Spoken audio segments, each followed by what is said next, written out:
So now we look at the link of globalization, human security, and social policy. And we distinguish between two areas, that is global north and global south.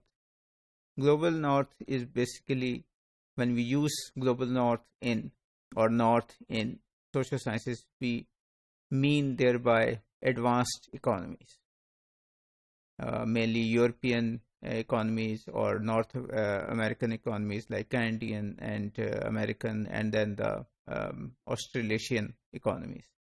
While South is, or Global South is defined as the developing world. So globalization and human security is linked.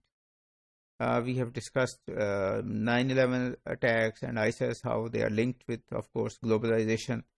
Then we have seen that Great Recession happened in basically a subprime mortgage, an issue which was in primarily in the U.S. economy, how it spread all over the world and effective and resulted in a global recession.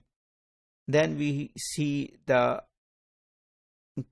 epidemics, which also affect thousands of millions of countries. So we have the experience, if we look at the 21st century, we have the experience of bird flu, severe acute respiratory syndrome, that is SARS in China, primarily Ebola virus in Africa, and mad cow disease.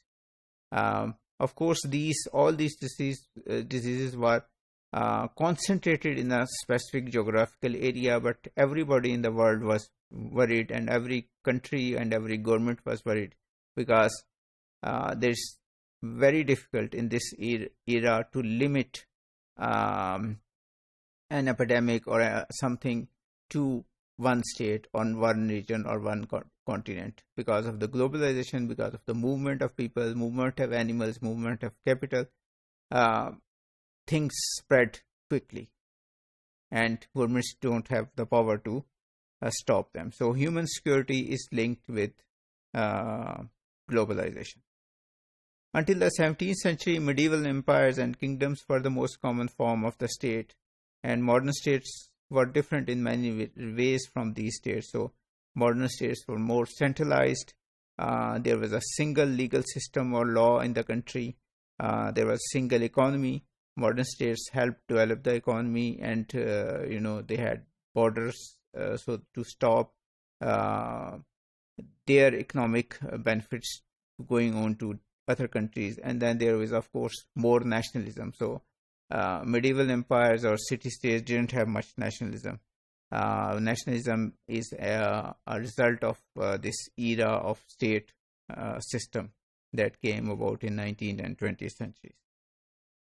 The modern state became very powerful. In fact, according to David Gross, modern state resulted in the time and experience of its people linked to its territory. So people started thinking about their experiences in terms of the state, because state impinges on their experiences.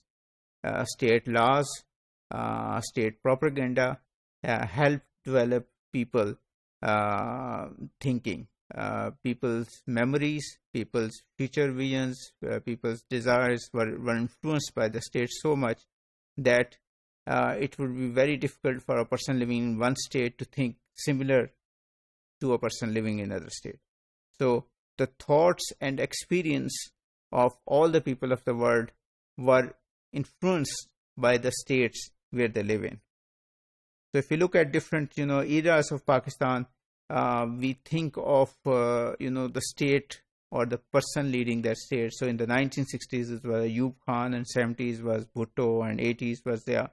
So the state defined how we think about different issues.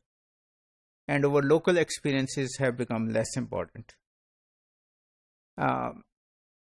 Because of the European influence on the world, the ideal state was the democratic state, which came about first in the Western Europe and then spread all over the world.